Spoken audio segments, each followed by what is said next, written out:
আসসালামু আলাইকুম ওয়া রাহমাতুল্লাহি ওয়া বারাকাতুহু। আউযু বিল্লাহি মিনাশ শাইতানির রাজীম। বিসমিল্লাহির রহমানির রহিম। আল্লাহুম্মা সাল্লি আলা সাইয়্যিদিনা ওয়া নাবিয়িনা ওয়া শাফিয়িনা ওয়া হাবিবানা মাওলানা মুহাম্মদ ওয়া আলা আলিহি ওয়া আসহাবিহি ওয়া বারিক ওয়া সাল্লিম। সর্বপ্রথম আল্লাহ তাআলার প্রশংসা, তারপরে আল্লাহ তাআলা যে নবীর ওসিলায় আমাদের নবীর ওসিলায় বিশ্বজগতে পাঠিয়েছেন, সে নবীর উপরে 100 কোটি দরুদ ও সালাম বর্ষিত হোক। সকল বলেন যে আল্লাহুম্মা আমিন।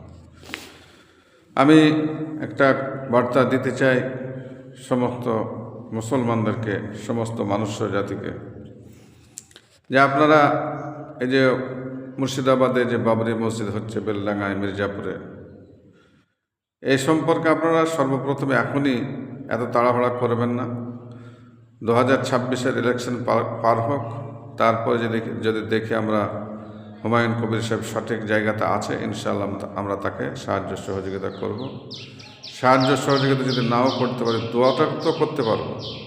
আর দোয়াটা হচ্ছে সমস্ত ইবাদতের মগজ, মূল, যেটা তাকদির লা ইয়ারুদ্দু ইল্লা বিদ্দুয়া। তকদিরটাও পরিবর্তন হয়ে যায় দোয়ার বরকতে।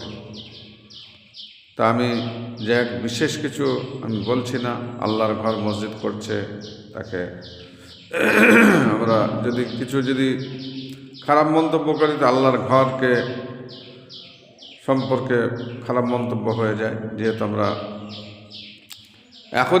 এত তাড়াহুড়া না করে, এখন আমরা একটু 2026 পর্যন্ত আমরা অপেক্ষা করি। আশা রাখছি আপনারা সকলে বুঝতে পারছেন। আসসালামু আলাইকুম ওয়া রাহমাতুল্লাহি ওয়া বারাকাতুহু।